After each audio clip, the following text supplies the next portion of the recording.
Hai Sobat Lentera, apa kabar Anda hari ini? Semoga senantiasa dalam kebahagiaan dan juga kesehatan pastinya ya. Dan kali ini tentunya Suara Rakyat, Suara untuk Perubahan akan membahas seputar yang dikeluhkan oleh sebagian warga kota Surabaya dan juga tentunya ini merupakan bisa dikatakan ini salah satu vitalitas atau eh, menjadi salah satu urat nadi kehidupan manusia. Karena memang kalau berbicara soal air, ya Sobat Lentera, ini merupakan salah satu sumber kehidupan air, listrik, bahkan sekarang yang terbaru juga adalah internet gitu. Cuman yang kali ini yang kita bahas adalah air yang memang kita menyoroti kualitas air dari PDAM di Kota Surabaya. Dan sudah hadir di tengah-tengah kita pada kali ini ya Wakil Ketua DPRD Kota Surabaya, Bapak Ahatoni. Assalamualaikum, Bapak. Waalaikumsalam, Mas. Oke, apa kabar Bapak? Sehat ya? Alhamdulillah. Alhamdulillah sehat ya. Baik, Pak Tony, berbicara soal kualitas air dari PDAM sendiri. Memang kalau berbicara air ini, saya spill juga tadi adalah bisa kita katakan adalah salah satu sumber kehidupan kita, Betul. gitu ya. Ketika air itu kualitasnya buruk atau kualitasnya tidak baik, pun demikian dengan kita menggunakannya juga tidak Betul, nyaman, begitu betul, ya. betul. Nah, bagaimana nih pandangan DPRD Kota Surabaya sendiri terhadap kualitas air yang disediakan oleh PDAM di kawasan Surabaya? Oke, yang pertama kita sebagai lembaga kebetulan kan memiliki tugas pengawasan terhadap perusahaan-perusahaan daerah yang ada di Surabaya, salah satunya PDAM, perusahaan daerah air minum yang memang punya tugas untuk memberikan penyediaan terhadap air bersih yang ada di Surabaya untuk masyarakat kota Surabaya. Kita sadar bahwa air adalah kebutuhan primer yang mesti harus kita cover, harus kita jaga, harus kita jamin masyarakat terutama para konsumen untuk mendapatkan layanan air yang baik dengan kualitas yang prima. Syukur-syukur definisi daripada prima itu PDAM bisa memberikan suguhan kepada masyarakat air yang langsung bisa minum gitu.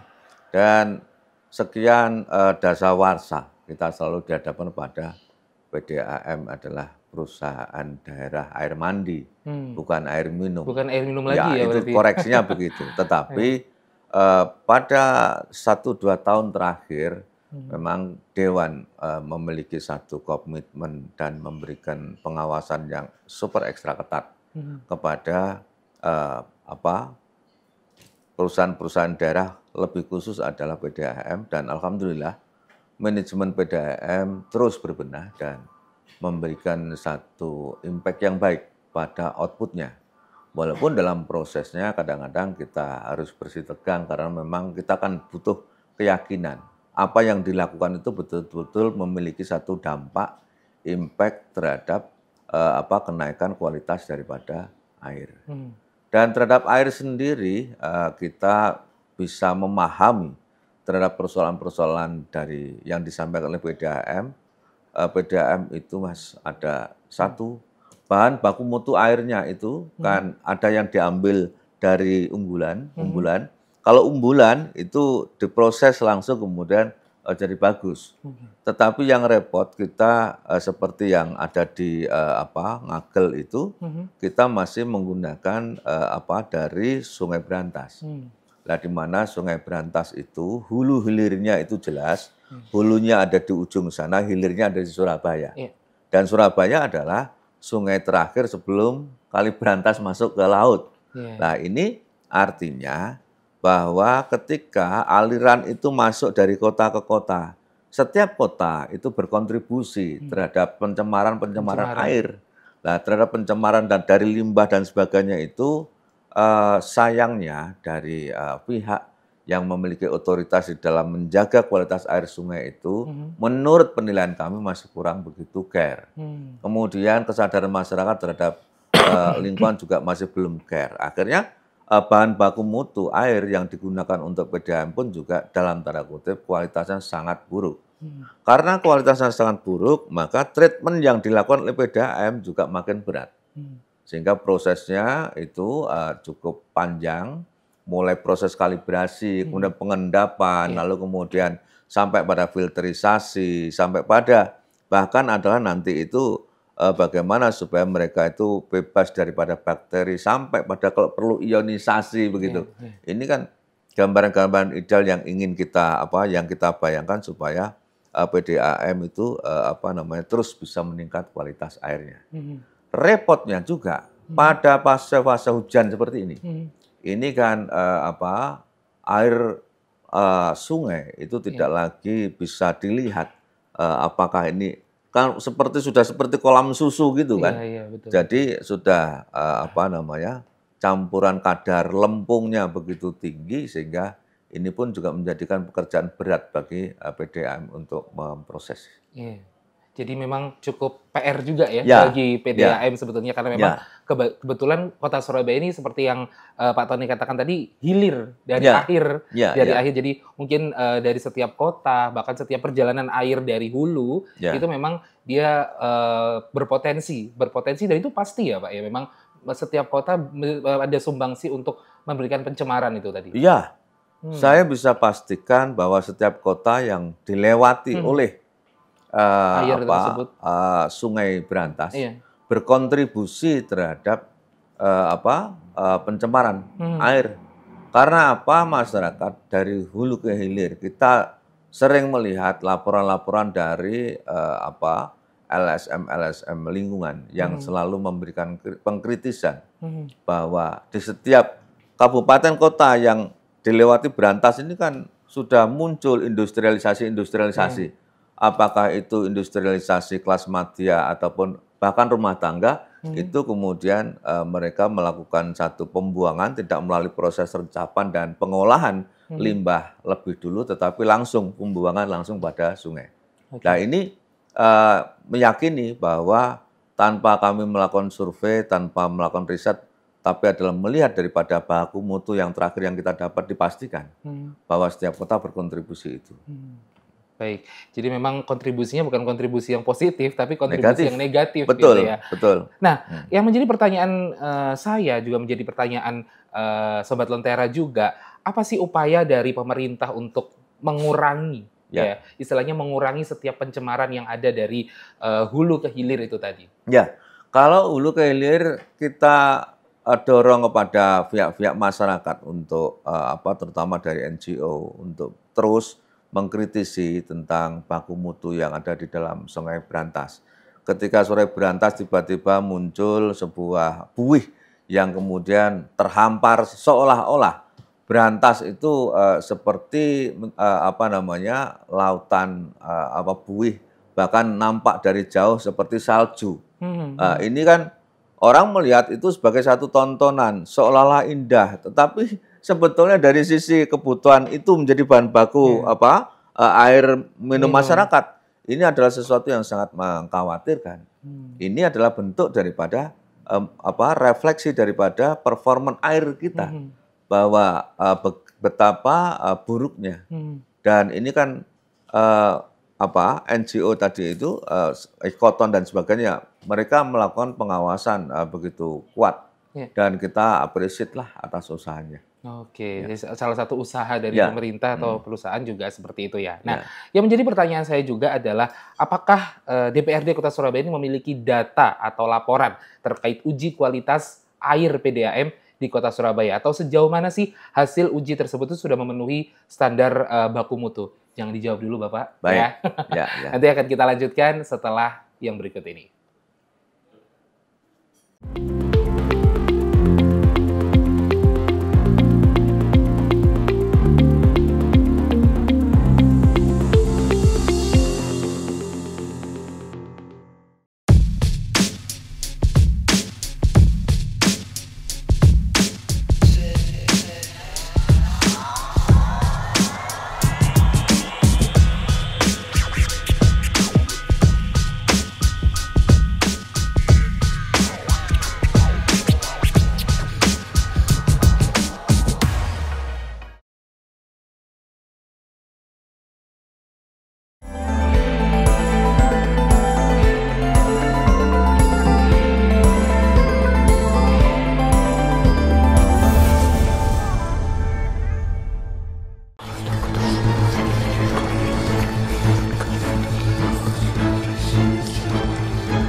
Baik, Sobat Lentera masih di Suara Rakyat, Suara untuk Perubahan. Dan kita masih berbicara soal ini ya, DPRD Surabaya yang memang menyoroti kualitas air dari PDAM. Yang tadinya memang harusnya PDAM itu adalah perusahaan daerah air minum ya Pak ya. Ya, Tapi akhirnya ini menjadi sebelum dari pertanyaan saya tadi, yang agak menggelitik saya adalah menjadi ini opini atau memang fakta perusahaan daerah air mandi. ya, ya. Itu apa anekdot yang terjadi di Anekdot, masyarakat ya. bahwa apa ya? Kalau air minum itu artinya kan bisa Bisa langsung diminum, diminum, ya. artinya juga kualitasnya bagus gitu. Tetapi fenomena itu bisa jadi hanya terjadi sekian, mungkin pada masa-masa kolonial atau awal-awal gitu, bahwa masih banyak cerita-cerita masyarakat itu berani untuk mengambil air di keran lalu diminum Iya, gitu. iya. Tetapi kan sekian dekade terakhir itu kan betapa buruk kemudian apa seringkali warnanya pun juga berubah Berubah. ya dan tidak lagi mencerminkan bening itu nggak ketemu gitu. Iya, iya. Bahkan ada beberapa masyarakat yang mengeluhkan ada semacam kayak apa cacing dan sebagainya begitu sempat ada juga.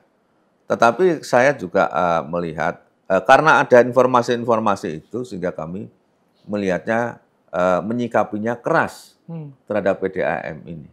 Karena kan fungsi daripada PDAM sebagai badan usaha milik daerah, dia tidak hanya sebagai mesin pencetak uang daerah, tetapi juga sebagai satu pelayanan masyarakat, menjamin terhadap ketersediaan air dan menjamin dengan air yang diberikan itu memiliki kualitas yang baik. Nah, kalau kemudian tidak baik, sama halnya ini karena air itu menjadi apa kebutuhan harian, bahkan ada juga yang dikonsumsi, maka akan menjadikan masyarakat tidak sehat. Iya. Semakin sehat airnya, kami yakin berkontribusi kepada 30-40% kualitas daripada masyarakat Surabaya menjadi bagus. Oke, jadi Nah, memang ya. untuk upaya-upayanya sih kita kemarin melihat yang pertama kan secara logika kita bisa menangkap sampai pada keruh kenapa bisa jadi bahan bakunya, bisa jadi saluran distribusinya. Kalau pada bahan bakunya kita minta proses tahapannya itu adalah dilakukan tambahan sehingga keluarannya juga itu adalah sudah menjanjikan itu jadi bagus. Menjadi keruh itu kadang-kadang ada endapan sedimen yang ada di dalam pipa lama yang kemudian sudah lama sekali tidak pernah dilakukan perawatan dan itu terus mengalir ketika ada tekanan-tekanan air baru dia ikut. Akhirnya terbentuk ya. Ikut. Nah, itu kita sudah diskusi dengan Pak Direktur menyampaikan kita flushing, Pak.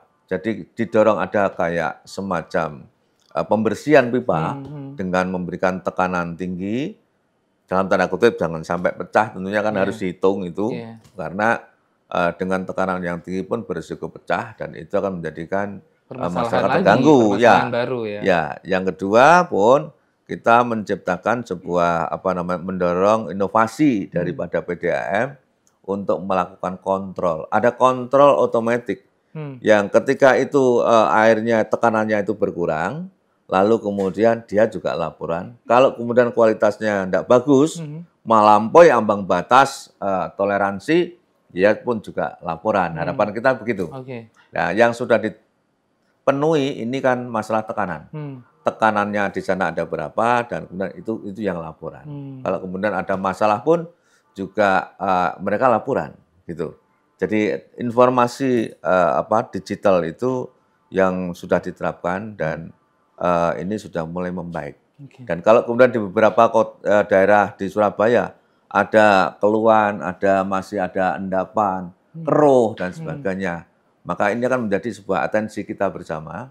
Bahkan Dewan akan minta report dari PDAM untuk memberikan pemasukan, apa sebabnya dan lalu bagaimana solusinya, kapan kira-kira itu bisa selesai dan masyarakat bisa mendapatkan layanan yang jauh lebih bagus. Oke, gitu ya. Jadi kalau berbicara soal laporan sendiri, apakah masyarakat sudah ada laporan-laporan atau yang masuk ke dalam ini ya, masuk ke dalam ruang, istilahnya ruang dengar dari DPRD sendiri? Apakah Ya, sudah ada yang masuk keluhan-keluhan tersebut? Banyak. Jadi masyarakat itu kalau soal air kan di Surabaya itu kan 3 jutaan pelanggan ya. 3 juta. Kemudian masing-masing kaitan dengan masalahnya ada yang merasa tiba-tiba macam-macam keluhannya. Jadi ada yang masalah ngajukan penyambungan tetapi kemudian adalah tidak segera ada penyambungan dan itu sampai pada ada yang bahasanya Surabaya itu idir-idir keluarnya itu kecil ya. Kemudian karena tekanan berarti ya debit airnya kecil, kemudian lagi ada yang kotor, ada yang berwarna gitu. Nah, kemarin itu sempat juga ada dicoba oleh PDAM dinaikkan debitnya, pompanya dinaikkan dan kemudian pecah. Pada saat pecah itu lalu digali, lah proses penggalian itu air galiannya itu masuk. Nah, itu yang bisa menjadikan pipa menjadi keruh, aliran menjadi keruh, terkontaminasi dengan air galian tadi. Oke, baik Pak. Kalau berbicara soal pertanyaan tadi di segmen sebelumnya juga ya, yang belum terjawab juga, apakah sebenarnya DPRD ini memiliki data atau laporan terkait uji kualitas dari air PDAM di Surabaya sendiri? Atau sejauh mana nih hasil uji tersebut memenuhi standar baku mutu? Ya, itu kami melihat kita punya data dan tidak secara pelanggan per pelanggan, tetapi kan kita secara agregat gitu. Kemarin sudah ada peresmian air minum, jadi produk dari PDAM. Artinya mereka sudah ada kemajuan. Jadi kalau sejauh ini kan kita masih pada tingkatan wacana. Kita ingin merubah air mandi menjadi air minum dan kemudian itu kan wacana dan ini sekarang ini sudah mulai terbukti pada kepemimpinan sebelumnya sudah ada tempat-tempat publik yang dibuka ada keran yang itu bisa dipakai langsung untuk minum. Sekarang ini sudah ada satu produksi yang kemudian untuk memberikan pelayanan masyarakat sehingga masyarakat bisa mendapatkan air yang lebih bersih, lebih sehat untuk konsumsi dengan biaya yang murah dan program wali kota yang disampaikan kepada PDAM dilaksanakan dan itu juga menjadi sebuah kepuasan bagi kami. Artinya ada progres naik yang diberikan oleh PDAM walaupun toh belum sepenuhnya gitu. Jadi memang itu salah satu wujud juga ya dari pemerintahan dan juga wujud dari PDAM untuk memberikan service excellent lah istilahnya betul. untuk masyarakat. Baik, Sobat Lentera, nanti kita masih ngobrol-ngobrol lebih lanjut lagi bersama dengan Pak Tony ya yang juga merupakan Wakil Ketua DPRD Kota Surabaya dan kita akan ngobrol-ngobrol lagi setelah yang satu ini.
Baik Sobat Lentera, masih di Suara Rakyat, Suara untuk Perubahan. Dan kita masih berbicara soal kualitas air di Kota Surabaya.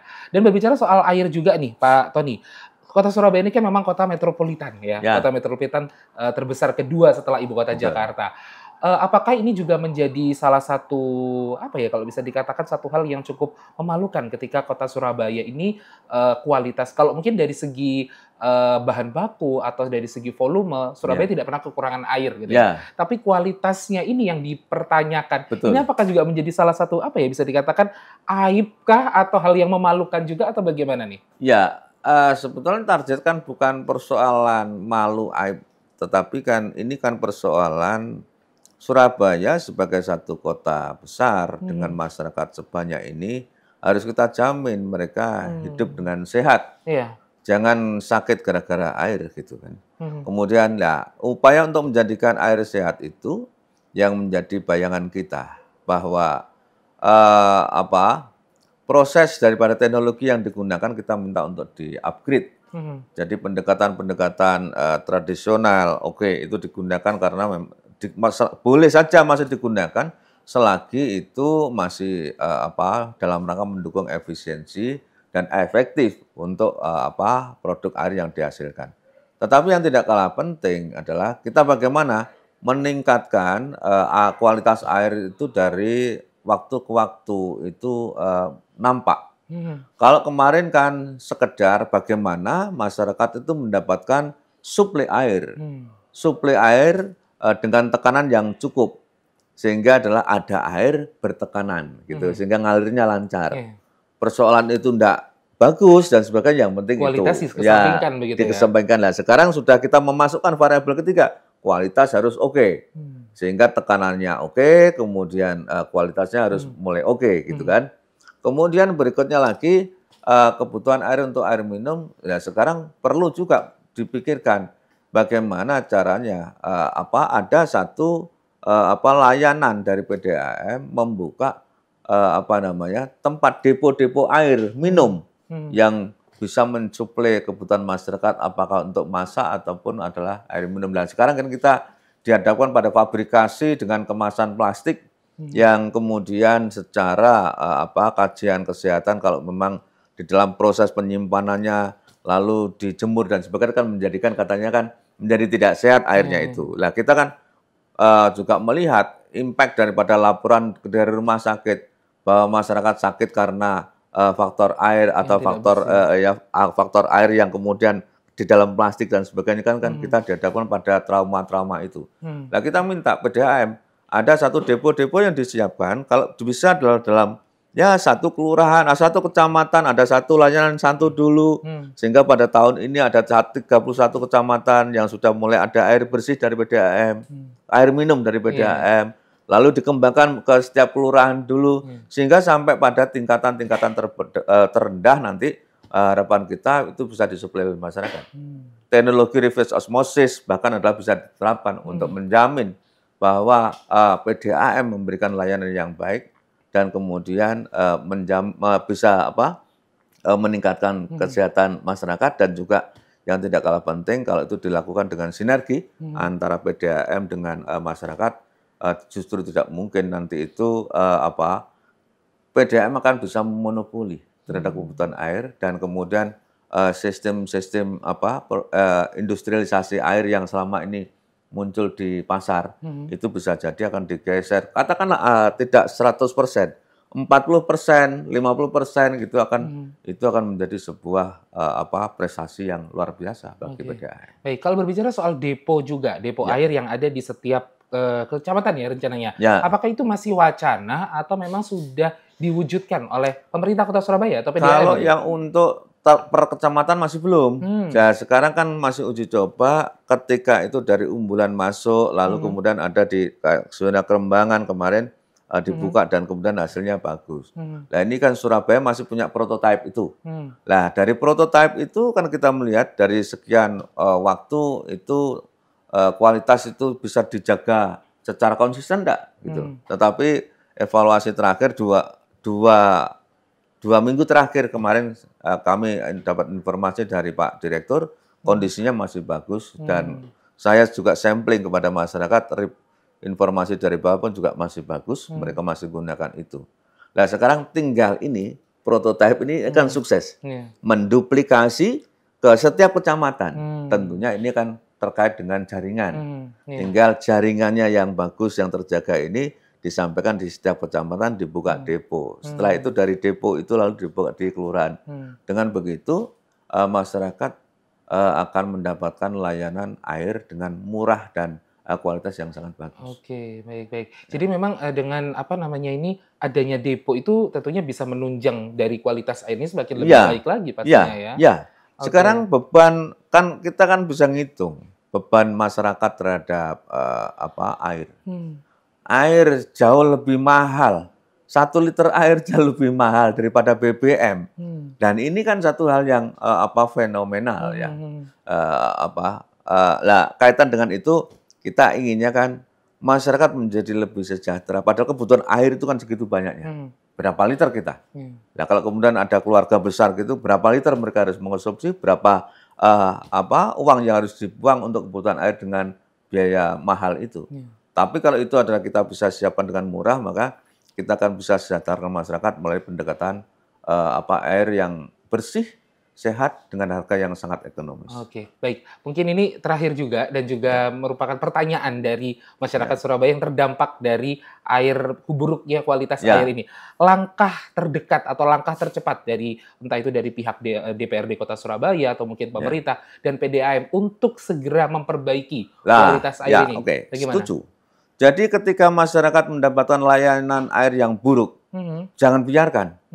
Segera memberikan respon. Karena kan kita sudah mencoba untuk menerapkan quality control terhadap baku mutu air yang diproses supaya itu kalau kemudian tidak ada feedback dari masyarakat, maka kita nggak ngerti, gitu kan?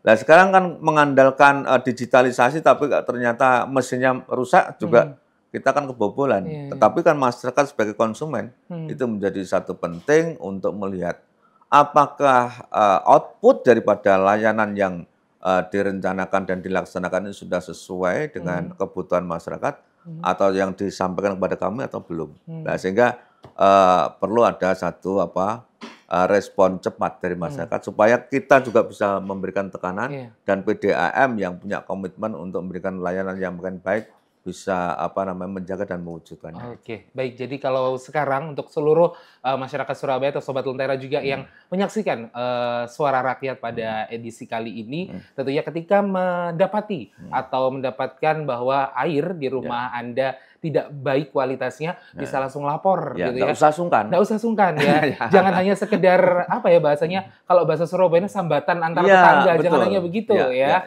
Sobat Lentera, tapi langsung laporkan kepada PDAM terlebih dahulu ya Pak ya. Iya, lebih solutif itu. Lebih solutif seperti itu, agar juga ditemukan solusinya. Baik, terima kasih Pak Tony sudah mau berbincang-bincang di Suara Rakyat, Suara untuk Perubahan edisi kali ini. Terima kasih, sukses sehat selalu Bapak. Sehat juga. Oke, baik. Itu tadi Sobat Lentera, Suara Rakyat, Suara untuk Perubahan edisi kali ini tentang membahas kualitas air yang ada di Kota Surabaya. Dan sampai jumpa di Suara Rakyat, Suara untuk Perubahan edisi berikutnya. Saya Atan Setiawan, sampai jumpa.